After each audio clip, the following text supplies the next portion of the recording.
What's going on, guys? Sham, back again. Today we are going to be discussing my personal thoughts and opinions on the new rules for Cosmic Crucible Season 6, as well as what teams I believe should be put in those rooms, at least based on my roster, and also what maybe I might be upgrading with this upcoming season so that I can place higher and higher. So let's go ahead and jump right into it. Alrighty, guys, so first things first, we're going to go ahead and go over the global rules. So the global rules for this season, Season 6, is Symbiotic 6. On defense and offense, symbiote characters count as Superior 6 and Sinister 6.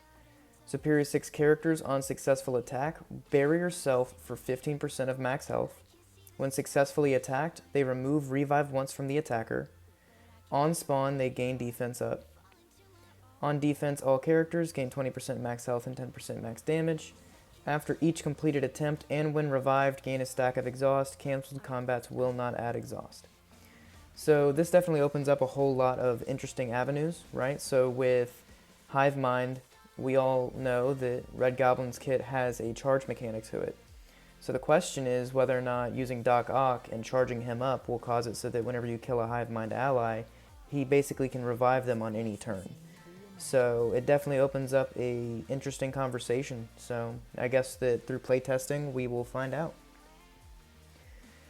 Moving on, we have Stage 1. So Stage 1 is going to be labeled Invulnerable. On defense and offense, Raider and Skirmisher characters gain 200% extra damage when under 50% health. A couple of characters specifically jump out at me. For my roster specifically, I have Super Skrull as a Raider. I have Gambit as a Raider, a lot of Extreme as a Raider actually.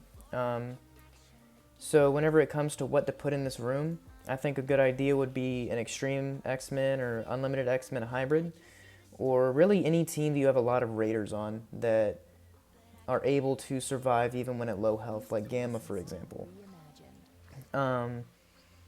Something as kind of a disclaimer is that I'm not really going to talk too much about plug-and-play characters like Super Skrull or Apocalypse, anything like that, because those characters fit pretty much anywhere, right? That's their whole purpose, is to be plug-and-play.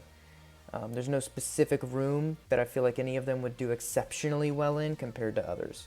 So, yeah. But with Room 1, I definitely think that it'd be interesting as well if you had like Undying with Raiders, and then threw in like, I don't know, somebody like Apocalypse as a Raider, right? Because he would be giving them so many buffs and safeguards, and he'd be Raider, and they damage him. Well, if he gets knocked too low and he uses his ult, that ult initial hit is when he doesn't have his health. He gains health based on that hit, so that'll do a lot more damage than usual, all that different kind of stuff. So definitely going to be a bit of a dangerous room if you're not paying attention, but at least it's not the Room 1 from Season 5, so that's always a good thing. Next, we're going to go ahead and move on to Stage 2. So Stage 2 is called Mystic Healthcare. On defense and offense, Mystic characters are going to gain 20% drain per negative effect of bleed, offense down, trauma, or disrupted. So a team that immediately jumps out at me is going to be Quickhold, right? They're the best Mystic defense team, pretty much the only real Mystic defense team that we have that I believe would be able to survive with these debuffs on. And they have so much rebound with Morgan Le Fay's special and all that different kind of stuff. They are fantastic. So I would definitely recommend them here, or any built Mystic team that you have. If you want to use Quickhold on offense, then you've got to build up a Mystic team and throw it in here, or see this as a blank room, right? The only thing you're really going to see that does much in here is going to be Quickhold. So if someone's not going into your room with Quickhold, then it's just going to basically be a blank room. Stage 3, When It Rains. So on offense and defense, when a positive effect is applied to a character, increase the duration of all positive effects on allies of that character by 1 up to a maximum of 3, and same thing with negative effects. When a negative effect is applied to a character, increase the duration of all negative effects on that ally, or on allies of that character, by 1 up to a maximum of 3. So this one is interesting because when the positive effects are applied, it's only going to increase that specific character's positive effects. but whenever a negative effect is applied, it increases the entire team's negative effects. So you have to be very careful with this one. Some teams with a lot of buffs that I'm looking at are going to be pretty much any team with Nick Fury on it. You have Infinity Watch, you have Black Order, Pegasus, New Avengers, Hive Mind, maybe like a Wakandas or War Dogs, things like that. I personally like Infinity Watch here because of their ability to cleanse, as well as Pegasus for the same reason. New Avengers is also going to be good because they go so fast that they're going to be increasing how many dodges they have. You may never even get to hit them. So it'll definitely be interesting to see how that fight plays out. But yeah, I'm looking forward to this room. I like rooms like this where it's very, very interesting whenever it comes to how the team will now play. So for stage 4, we have Spiritual Energy. I'm really excited about this room, and I'll get to why in just a moment. So on offense and defense, all characters, anytime a character gains energy from an active ability, so Shuri special or Void Knight special, basically if you push a button on the screen and it creates an ability energy, that's going to gain an extra energy. When an enemy character dies, ally characters gain +1 ability energy. So the way that this reads is if my Hela kills their Hela, my characters gain 1 ability energy. I don't know if through the wording and the coding that if you kill an enemy, their allies gain ability energy, but I guess we'll find out whenever we go into the room, right? And finally, ultimate abilities cost +3 more ability energy. So this is why this room is going to be a bit interesting, because Nick Fury won't summon. He'll special, so he'll give that speed up to your team, which if you see a Nick Fury on defense, don't just assume he's going to summon and throw in Eternals, because he won't in this room. At least on turn 1. Some teams that I thought of for this is pretty much anybody that involves either Shuri, Void Knight, maybe like Bionic Avengers if you've built them high enough for the previous raids, Star-Lord and Star-Lord T'Challa. There's Shocker, right? So especially with like the Superior and Sinister Six. You've got Luke Cage's ultimate. Merc Lieutenant actually spawns ability energy on his basic, things like that, so you could use that offensively.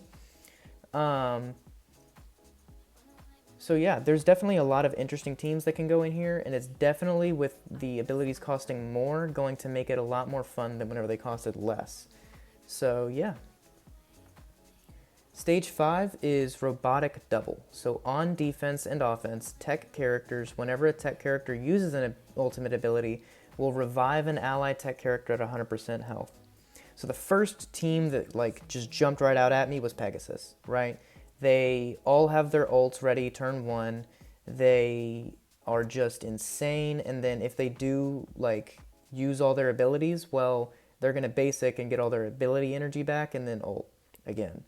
Another team for this would also be Bionic Avengers, right? They constantly give each other ability energy and they ult all the time, and because they're not like super fast, if you don't kill them all, but you kill a couple of them, they could start reviving each other. So you have to be very careful of that. Obviously, Doom works excellently here. And yeah, I mean, he's tech, right? So Stage 6, health insurance. On defense and offense, all characters on their turn remove all positive effects from their self and heal 10% of max health for each positive effect removed. So this one is going to be very, very, very scary if you're facing a team or using a team that has Safeguard often. So for example, Infinity Watch, how they spawn with that Safeguard, they're still going to heal, but because they have Safeguard, and Safeguard does not count as a positive effect, it won't be cleared. So they'll still heal, and if they have offense up, they keep that offense up. So that could definitely turn the tables on you. As well as Secret Defenders, same thing. Another team that would be really good in here is Gamma, right? Because they do gain buffs quite often, especially from Brawn. And them healing is definitely painful.